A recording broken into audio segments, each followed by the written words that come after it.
அனைவருக்கும் வணக்கம். இன்னைக்கு நாம வீட்லயே ரொம்ப இயற்கையான முறையில் செய்யக்கூடிய ஹோம்மேட் ஹெர்பல் ஹேர் ஆயில் எப்படி பண்றதுன்னு தாங்க பார்க்க போறோம்.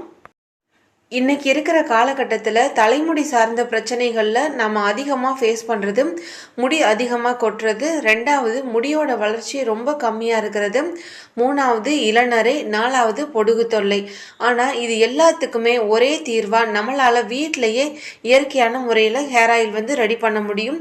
இதுக்காக அதிகமான அளவு காசு கொடுத்து வெளியே இருந்து எந்த எண்ணெயுமே நம்ம வாங்க தேவையில்லைங்க. கொஞ்சம் ஒரு 2 நாளைக்கு நம்ம மெனக்கெட்டு இந்த இன்க்ரீடியன்ஸ் எல்லாம் ரெடி பண்ணி நம்ம ஹேர் ஆயில் வீட்டிலையே ரெடி பண்ணி வச்சுக்கிட்டோன்னா 1 வருஷத்துக்கு தேவையான ஆயில் கூட நம்மளால் வீட்டில் செஞ்சு வச்சுக்க முடியும். வாங்க இப்போ அதை எப்படி செய்கிறது அப்படின்னு பார்க்கலாம். இப்போ இதுக்கு தேவையான பொருட்கள் எல்லாத்தையும் நம்ம ஒவ்வொன்றா பார்த்துடலாம். இதுக்கு முதல்ல செம்பருத்தி பூ எடுத்திருக்கேங்க. செம்பருத்தி பூவும் செம்பருத்தி பூவோட இலைகள் கொஞ்சமும் எடுத்துக்கோங்க. இது முடி வெடிப்பு, ட்ரைனஸ், அப்புறம் இளநரை, அரிப்பு, பொடுகு இது எல்லாத்தையுமே நல்லா சரி பண்ணி கொடுக்கும். அடுத்ததாக ஒரு கைப்பிடி அளவுக்கு பொன்னாங்கண்ணி கீரை எடுத்திருக்கேங்க.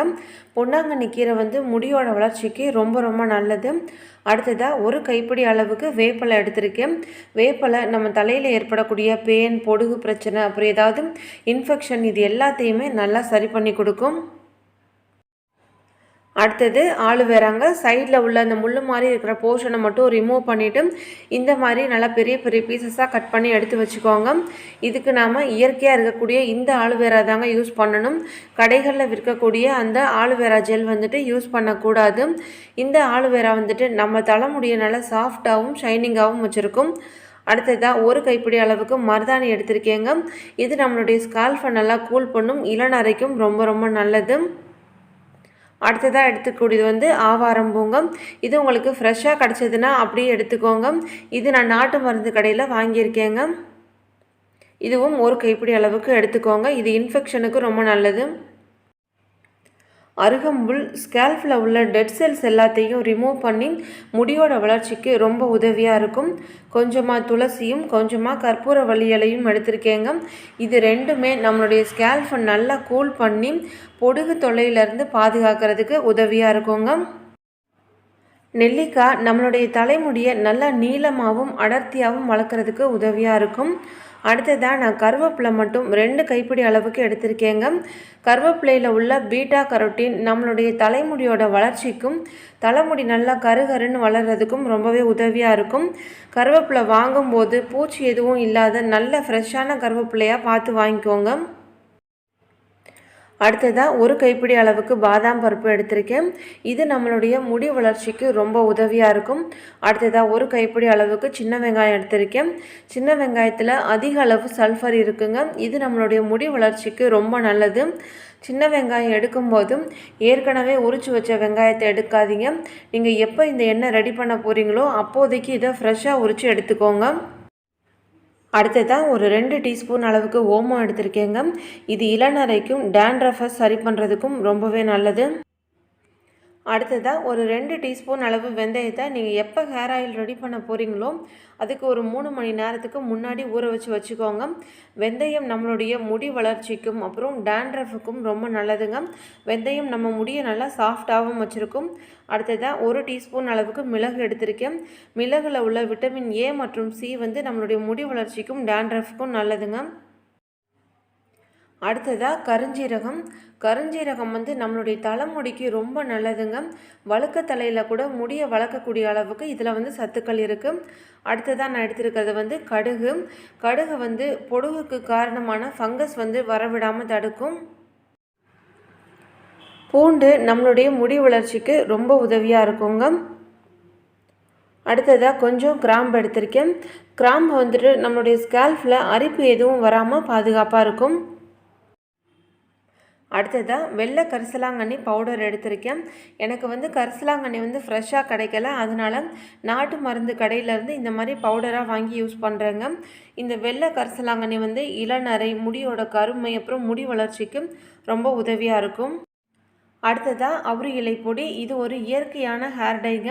இது இளநரைக்கும் முடியை நல்லா கருப்பாக வச்சுக்கிறதுக்கும் ரொம்பவே உதவியாக இருக்கும். உங்களுக்கு எதெல்லாம் ஃப்ரெஷ்ஷாக கிடைக்குதோ அதெல்லாம் ஃப்ரெஷ்ஷாகவே வாங்கிக்கோங்க. எனக்கு ஃப்ரெஷ்ஷாக கிடைக்காத மட்டும் இந்த மாதிரி நான் பவுடராக வாங்கி யூஸ் பண்ணுறேன்.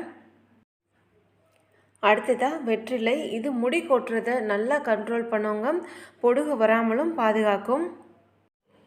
இப்போ இது எல்லாத்தையும் நம்ம அரைச்சிக்கலாங்க. முதல்ல ட்ரை இன்க்ரீடியன்ட்ஸ் எல்லாத்தையும் அரைச்சிக்கலாம். முதல்ல கருஞ்சீரகம் போட்டிருக்கேன். இப்போ அடுத்ததாக மிளகு சேர்த்துக்கிறேன், கிராம்பு, கடுகு, ஓமம் சேர்த்துருக்கேன். இதை நல்லா தண்ணி எதுவும் சேர்க்காமல் நல்லா பவுடரை அரைச்சி எடுத்துக்கலாம். இப்போது இன்னொரு மிக்சியில் ஊற வச்ச வெந்தயத்தை சேர்த்துக்கிறேன். வெந்தயம் ஊற வைக்கும் போது ரொம்ப தண்ணி ஊற்றி ஊற வச்சிடாதீங்க, கொஞ்சம் அளவாகவே சேர்த்துக்கோங்க. அதே மாதிரி அரைக்கும் போது இந்த ஊற வச்ச தண்ணியோடவே சேர்த்து அரைச்சிக்கோங்க. உங்கள்கிட்ட வறுத்து அரைச்ச வெந்தய பொடி இருந்தால் கூட இதுக்கு பதிலாக நீங்கள் சேர்த்துக்கலாங்க. இப்போ அடுத்ததாக இதில் நான் பூண்டும் சின்ன வெங்காயமும் சேர்த்துருக்கேன். இப்போ இந்த பாதாம் பருப்பையும் சேர்த்துக்கிறேன். அடுத்ததாக கட் பண்ணி வச்சுருக்கிற இந்த நெல்லிக்காவை சேர்த்துக்கிறேன். இது எல்லாத்தையும் தண்ணி எதுவும் சேர்க்காம கொஞ்சம் அரைச்சிக்கோங்க. நம்ம ரொம்ப தண்ணி சேர்த்து அரைச்சிட்டோன்னா அது எண்ணெயில் சேர்த்து ரொம்ப நேரம் அப்புறம் கொதிக்க வைக்கிற மாதிரி இருக்கும். இதனால் எண்ணெயோட அளவு வந்துட்டு ரொம்பவே குறைஞ்சி போயிடுங்க. அதனால் முடிஞ்ச வரைக்கும் தண்ணி எதுவுமே சேர்க்காம அரைச்சிக்கோங்க. இப்போ இதை நான் அரைச்சிட்டு வந்துடுறேன். இப்போ பாருங்கள், நான் அரைச்சிட்டு வந்திருக்கேன். ஆனால் இது நல்லா நைஸாக அரைக்க முடியல, ஏன்னா இதில் நம்ம தண்ணி எதுவும் சேர்க்கலை. இப்போ இதில் நம்ம தண்ணி சேர்க்காமல் அதுக்கு பதிலாக கட் பண்ணி எடுத்து வச்சுருக்கிற இந்த சோத்துக்கத்தாழையை சேர்த்துக்கலாங்க. இதில் இருக்கிற தண்ணி சத்துனால இதை நம்ம நல்லா நைஸாக அரைக்க முடியும். இதே மாதிரி தாங்க, தண்ணி எதுவும் சேர்க்காமல் அதுக்கு பதிலாக சோத்துக்கத்தாழை சேர்த்து அரைச்சிக்கோங்க. இப்போ பாருங்கள், சோத்துக்கத்தாழை சேர்த்து அரைச்சதுக்கப்புறமா நல்லா அரைப்பட்டுருக்குங்க. இது மாதிரி தான் நம்ம தண்ணி எதுவுமே சேர்க்காமல் அதுக்கு பதிலாக சோத்துக்கத்தாழை கொஞ்சம் கொஞ்சமாக சேர்த்து அரைச்சிக்கலாம். நீங்கள் எல்லா இன்க்ரீடியன்ஸையும் மொத்தமாக ஒன்றா போட்டு அரைக்கக்கூடாதுங்க. ஏன்னா மிக்சியில் வந்து தண்ணி எதுவுமே சேர்க்காமல் அரைக்கிறதுனால அது அரைப்படாமல் மிக்சி வந்து ஸ்ட்ரக் ஆகிறதுக்கு வாய்ப்பு இருக்குது. இது மாதிரி கொஞ்சம் கொஞ்சமாக சேர்த்து சேர்த்து அரைச்சிக்கோங்க. இப்போ இது எல்லாத்தையும் நான் வேறு ஒரு பாத்திரத்தில் மாற்றி எடுத்து வச்சுக்கிறேன். இப்போ அடுத்ததாக இதே மிக்சியிலேயே கருவேப்பிலையை சேர்த்துக்கிறேன். இந்த மாதிரி கொஞ்சம் கொஞ்சமாக அரைச்சி எடுத்துக்கோங்க. இப்போ அடுத்ததாக பொன்னாங்கண்ணி கீரை, வேப்பலை, மருதாணி இது எல்லாத்தையும் சேர்த்து நம்ம ஒன்றா அரைச்சிக்கலாம். இதுலேயும் தண்ணிக்கு பதிலாக கொஞ்சம் ஆலுவேரா சேர்த்து அரைச்சிக்கோங்க. உங்களால் ரொம்ப அரைக்கவே முடியல, மிக்சி வந்து அரைப்பட மாட்டேங்குது அப்படின்னா மட்டும் ரொம்ப கொஞ்சமாக தண்ணி சேர்த்து நல்லா நைஸாக அரைச்சி எடுத்துக்கோங்க. இப்போது மிச்சம் இருக்கிறதுல ஒரு பாதி அளவுக்கு மட்டும் ஆலுவேரா நான் சேர்த்து அரைச்சிக்கிறேன். இப்போது நல்லா நைஸாக அரைச்சி எடுத்தாச்சு. இப்போ மிச்சம் இருக்கிற இந்த ஆலுவேரா எல்லாத்தையும் சேர்த்து இன்னும் நல்லா நைஸாக அரைச்சி எடுத்துக்கலாம்.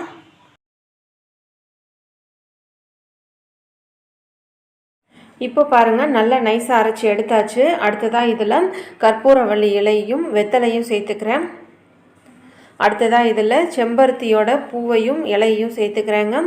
செம்பருத்தி பூ சேர்க்கும்போது அதோட மகரந்தத்தையும் காம்பையும் எடுத்துட்டு வெறும் அந்த பூவை மட்டும் சேர்த்துக்கோங்க. செம்பருத்தி பூ மாதிரியே நீங்கள் ரோஜா இதழ்களையும் கூட இது கூட சேர்த்துக்கலாங்க. ரோஜா இதழ் வந்து முடிக்கு நல்ல ஒரு கண்டிஷனர் மாதிரி இருக்கும். இப்போ இது எல்லாத்தையும் சேர்த்து நல்லா நைஸாக அரைச்சி எடுத்துக்கலாம். இப்போது நல்லா அரைச்சாச்சு. அடுத்ததாக இதில் ஆவாரம்பூ சேர்த்துக்கிறேன். ஆவாரம்பூ அரைக்கும் போது தான் என்னால் வந்துட்டு கொஞ்சம் தண்ணி சேர்க்காமல் அரைக்க முடியல, அதனால் ரொம்ப கொஞ்சமாக நான் தண்ணி சேர்த்து தாங்க இதை நல்லா நைஸாக அரைச்சிக்கிட்டேன். இப்போது அரைச்சாச்சுங்க. அடுத்ததாக மிச்சம் இருக்கிறது வந்துட்டு இந்த அருகம்புல்லும் துளசியும். அருகம்புல்லை வந்து சிசர் வச்சு நல்லா சின்ன சின்னதாக கட் பண்ணிவிட்டு சேர்த்துக்கோங்க. அருகம்புல்லை நம்ம அரைச்சாலும் அது ரொம்ப அரைப்படாதுங்க, கொஞ்சம் திப்பி திப்பியாக தான் இருக்கும். முடிஞ்ச வரைக்கும் அரைச்சிக்கோங்க. இல்லைனா நம்ம எண்ணெயில் காய்ச்சும் போது நேரடியாக கூட அப்படியே கூட போட்டுக்கலாங்க. இப்போ பாருங்கள், எல்லா இன்க்ரீடியன்ஸுமே சேர்த்து அரைச்சாச்சுங்க. இப்போ இது எல்லாத்தையும் நம்ம ஒன்றா சேர்த்து மிக்ஸ் பண்ணிக்கலாம். இது போக நம்ம சின்ன மிக்சியில் தனியாக பவுடர் பண்ணி எடுத்து வச்சுருந்தோம்ல, மிளகு, ஓமம், கருஞ்சீரகம், அதையும் இது கூட நான் இப்போ சேர்த்துக்கிறேன். எல்லாத்தையும் நல்லா ஒன்று போல் நல்லா மிக்ஸ் பண்ணி விட்டுக்கோங்க. எல்லா இன்க்ரீடியன்ஸையும் அரைச்சி ரெடி பண்ணியாச்சு. இப்போ நம்ம அடுத்ததாக எண்ணெயை காய்ச்ச ஆரம்பிச்சிடலாம். எண்ணெய் காய்ச்சறதுக்கு நான் இன்றைக்கி தேங்காய் எண்ணெய் மட்டும்தாங்க எடுத்திருக்கேன். தேங்காய் எண்ணெயில் காய்ச்சும் போது இதை நம்ம டெய்லி தேங்காய் எண்ணெய் தலைக்கு அப்ளை பண்ணுற மாதிரி இதை நம்ம அப்ளை பண்ணிக்கலாம். இது கூட ஆனால் நீங்கள் நல்லெண்ணெய், விளக்கெண்ணெய் சேர்த்துக்கிறதா இருந்தால் கூட கொஞ்சம் சேர்த்துக்கலாங்க. நான் இன்றைக்கி இந்த எண்ணெய் காய்ச்சறதுக்கு இரும்பு கடாய் வந்து யூஸ் பண்ணுறேங்க. இந்த கடாயில் எண்ணெயை ஊற்றுறதுக்கு முன்னாடி அந்த பாத்திரத்தில் தண்ணி எதுவும் இருக்கா அப்படின்னு செக் பண்ணிக்கோங்க. அப்படி இருந்ததுன்னா கொஞ்சம் நேரம் நல்லா சூடு பண்ணிவிட்டு தண்ணி எல்லாம் நல்லா ட்ரை ஆனதுக்கப்புறமா எண்ணெயை சேர்த்துக்கோங்க. அதே மாதிரி எண்ணெய் கொஞ்சம் லைட்டாக சூடானதுக்கப்புறமா நம்ம அரைச்சி வச்ச இன்க்ரீடியன்ட் சேர்த்துக்கலாம். ரொம்ப சூடாகக்கூடாதுங்க. கொஞ்சம் லைட்டாக வெது வெதுன்னு சூடான உடனே நம்ம அரைச்சி வச்சுருக்கிற இந்த இன்க்ரீடியன்ட்ஸ் வந்து இப்போ நம்ம சேர்க்க போகிறோம். அரைச்சி வச்சுருக்கிறதுலேருந்து இந்த அளவுக்கு மட்டும்தான் நான் 1 லிட்டர் எண்ணெய்க்கு வந்து சேர்க்க போகிறேங்க.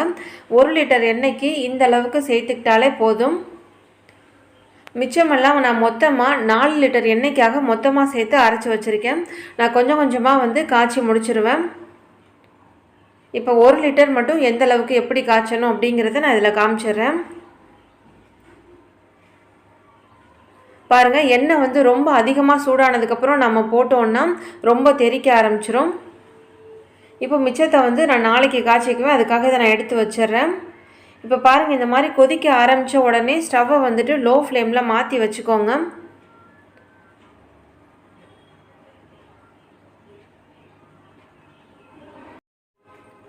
கொதிக்க ஆரம்பித்ததுலேருந்து கரெக்டாக ஒரு 10லேருந்து 15 நிமிஷம் போல் கொதிச்சா போதுங்க. பாருங்கள், இந்த பச்சை கலர் இந்த தன்மையெல்லாம் மாறி நல்லா கலர் வந்து சேஞ்ச் ஆகிடும். அது வரைக்கும் இதை நம்ம நல்லா கொதிக்க வைக்கணும். அப்போ தான் இதோட சாரெல்லாம் இந்த எண்ணெயில் வந்து நல்லா இறங்குங்க. கொஞ்சம் கரண்டி வச்சு நல்லா அப்பப்போ கையோடு கலந்து விட்டுட்டே இருங்க. இல்லைனா சில நேரம் வந்து கீழே வந்து பிடிக்கிற மாதிரி இருக்கும்.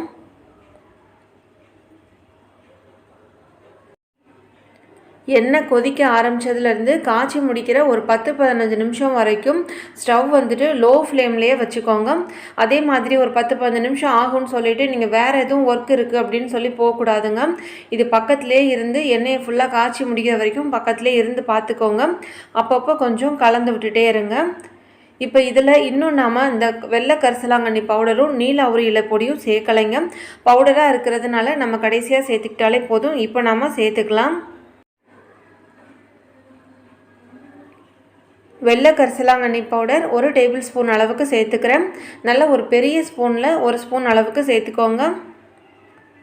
அதே மாதிரி வெள்ளை கரிசலாங்கண்ணி மாதிரியே மஞ்சள் கரிசலாங்கண்ணி பவுடர் கிடச்சா கூட நீங்கள் அதையும் 1 ஸ்பூன் சேர்த்துக்கலாங்க. இப்போ அடுத்ததாக அவுரி இலை பொடி வந்துட்டு அதே மாதிரி 1 டேபிள் ஸ்பூன் ஒரு பெரிய ஸ்பூன் அளவுக்கு சேர்த்துருக்கேன். பாருங்கள், அவுரி இலை பொடி சேர்த்த உடனே எண்ணெய் வந்துட்டு நல்ல பச்சை கலராக மாறி வருது. நல்லா கைவிடாமல் நல்லா கலந்து விட்டுக்கோங்க. இப்போது எண்ணெய் காய்ச்சறதுக்கு இரும்பு கடாய் உங்கள்கிட்ட இல்லைன்னா அதுக்கு பதிலாக நீங்கள் ஹிண்டாலியம் இல்லைனா நான்ஸ்டிக் இல்லைனா அலுமினிய பாத்திரம் ஏதாவது ஒன்று யூஸ் பண்ணிங்கன்னா எண்ணெய் காய்ச்சினதுக்கு அப்புறமா கொஞ்சம் ஆறுனதுக்கப்புறம் அதை சில்வர் பாத்திரத்தில் மாற்றி ஊற்றி வச்சுக்கோங்க. ஏன்னா இந்த மெட்டலோடு சேர்ந்து எண்ணெய் வந்து ரியாக்ட் ஆகிறதுக்கு வாய்ப்பு அதிகமாக இருக்குது. இப்போது எண்ணெய் வந்து ஒரு 15 நிமிஷம் நல்லா கொதிச்சிருச்சுங்க. இப்போ நம்ம ஸ்டவ் ஆஃப் பண்ணிடலாம். பாருங்கள், கலரெல்லாம் நல்லா மாறி வந்துருச்சு. ஸ்டவ்வை ஆஃப் பண்ணதுக்கப்புறமா நம்ம ஃபாலோ பண்ண வேண்டிய ஒரு முக்கியமான சின்ன டிப்ஸ் என்ன அப்படின்னு கேட்டிங்கன்னா, இப்போ எண்ணெய் காய்ச்சி ரெடி ஆகிடுச்சு. இப்போ இதை நம்ம மூடி வைக்கக்கூடாதுங்க.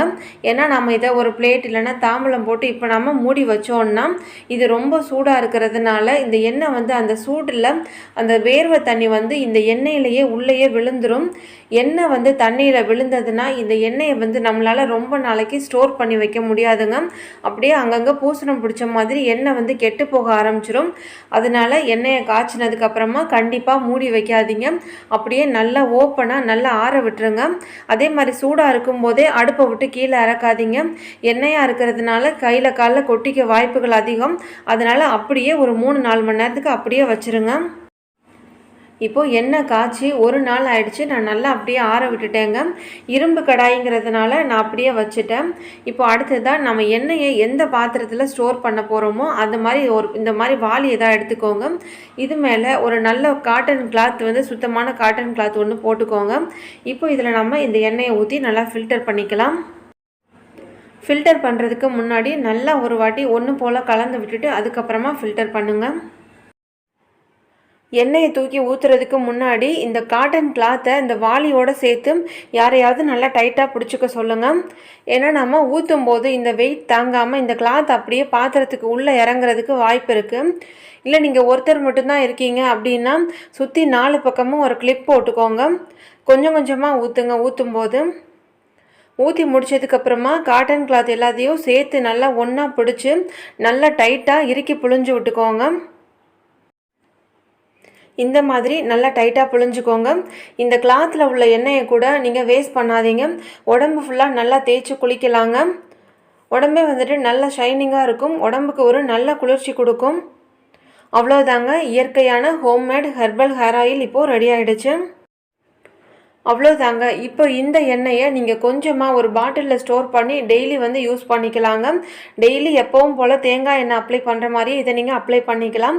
வாரத்துக்கு ஒரு வாட்டி இது கூட நீங்கள் கொஞ்சம் நல்லெண்ணெய் 1 டீஸ்பூன், விளக்கெண்ணெய் 1 டீஸ்பூன் சேர்த்து லைட்டாக சூடு பண்ணி உடம்பு ஃபுல்லாக தேய்ச்சி மசாஜ் மாதிரி பண்ணி நீங்கள் குளிக்கலாங்க. உடம்புக்கு வந்து ரொம்ப நல்லது.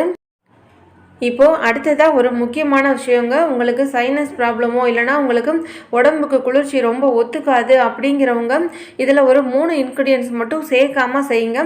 அது என்னென்ன அப்படின்னு கேட்டிங்கன்னா, வெந்தயம், ஆலுவேரா, மருதாணி, இந்த 3ஐயும் ஸ்கிப் பண்ணிக்கோங்க. இது ஏன்னா இது 3மே உடம்புக்கு ரொம்ப குளிர்ச்சி கொடுக்குங்க. இது சிலருக்கு வந்து ஒத்துக்காது, அவங்க மட்டும் இந்த 3 வந்து ஸ்கிப் பண்ணிடுங்க. அவ்வளோதாங்க, இயற்கையான homemade herbal hair oil ready ஆகிடுச்சு. இதே மாதிரியே நீங்களும் செஞ்சு பார்த்துட்டு உங்களுடைய ஃபீட்பேக்கை எனக்கு கமெண்ட்ஸில் சொல்லுங்கள். இந்த ஹேர் ஆயில் யாருக்கும் வேணும்னா கூட எனக்கு கமெண்ட் பாக்ஸில் சொல்லுங்கள். கீழே வந்து ஒரு ஃபோன் நம்பரும் கொடுத்துருக்கேன், அந்த நம்பருக்கு கால் பண்ணுங்கள். இந்த வீடியோ உங்களுக்கு யூஸ்ஃபுல்லாக இருக்கும்னு நினைக்கிறேன். இந்த வீடியோ உங்களுக்கு பிடிச்சிருந்தால் மறக்காமல் சுஜா சமையல் அண்ட் ஹெல்த் டிப்ஸ் சேனலை சப்ஸ்கிரைப் பண்ணி பக்கத்தில் உள்ள பெல் ஐக்கானையும் ப்ரெஸ் பண்ணிக்கோங்க. தேங்க்யூ.